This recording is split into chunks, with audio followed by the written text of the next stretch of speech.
आपण बघत आहात आपल्या हक्काचं वायस न्यूज। काँग्रेसनं बरेचसे उमेदवार जाहीर केले आहेत महाराष्ट्रात। काँग्रेस हा एक राष्ट्रीय पक्ष आहे। काँग्रेसची यादी ही दिल्लीतून जाहीर होते। काल सन्माननीय शरद पवारजी आणि जयंतराव पाटील हे मातोश्रीवरती आले। त्यांनी शिवसेना पक्ष प्रमुख उद्धव ठाकरे यांच्याशी चर्चा केली। ती चर्चा साधारण पुढल्या रणनीती संदर्भात जे तीन पक्षांच्या एकत्र सभा किंवा प्रचार यंत्रणा ही कशा प्रकारे राबवायची, उमेदवारांच्या घोषणा एकत्रित करता येतील का, या संदर्भात चर्चा झाली। आणि ती चर्चा अर्थातच पवार साहेबांबरोबर नेहमी सकारात्मक चर्चा होत असते। शिवसेनेची पहिली यादी ही तयार आहे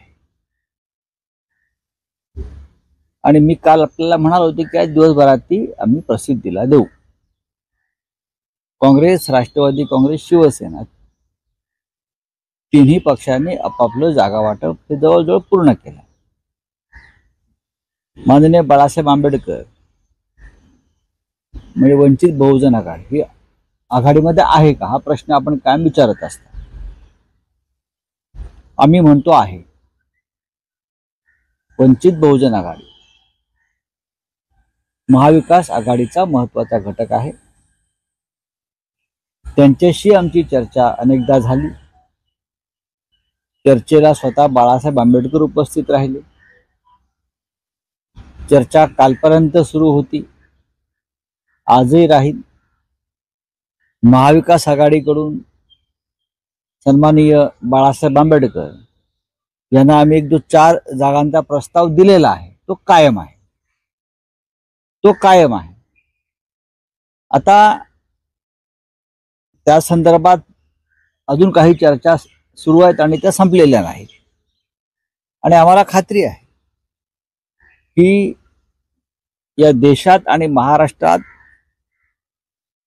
जे ईदी अमीनचं राज्य सुरू आहे, हुकुमशाही वेगळ्या पद्धतीने ईदी अमीनचं राज्य सुरू आहे,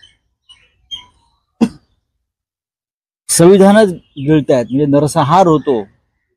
ईदी अमीन हा नरभक्षक होता। हे संविधान भक्षक लोक या देशावर राज्य करतात।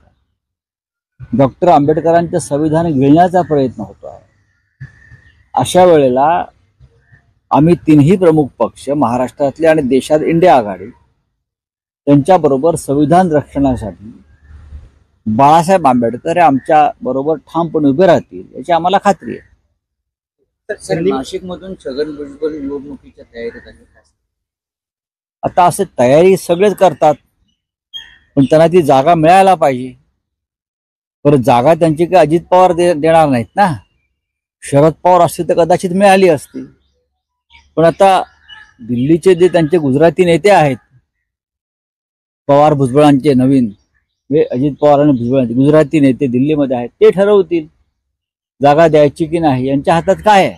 ना शिंदेच्या हातात आहे ना अजित पवारांच्या हातात आहे। हे महाराष्ट्रामध्ये जागा वाटपाच्या वेळेला पूर्वी मातोश्रीवरच बैठका व्हायच्या आणि मातोश्रीवरूनच निर्णय घेतले जात होते। आता शिंदेना दिल्लीत जावं लागतं, आता अजित पवारांना दिल्लीत जाऊन बसावं लागतं, आता श्रीमंत छत्रपती उदयनराजे भोसले यांना दिल्लीत जावं लागतं। पण महाविकास आघाडीत असलेले छत्रपती शाहू महाराज यांचं तिकीट, यांची उमेदवारी आम्ही सगळ्यांनी मिळून महाराष्ट्रामध्ये त्याचा निर्णय घेतला। हा एक फरक तुम्ही समजून घेतला पाहिजे। आम्हाला दिल्लीत जावं लागत नाही। आमचं जागा वाटप आम्ही महाराष्ट्रात करतो। आम्ही मातोश्रीवर चर्चा करतो किंवा आम्ही माननीय पवार साहेबांच्या निवासस्थानी चर्चा करतो, कारण हे राज्य आमचं आहे आणि हे नेतृत्व या राज्यात आजही पवार ठाकरे यांच्याकडेच आहे, ते राहील। आम्हाला दिल्लीची गुलामी करावी लागत नाही।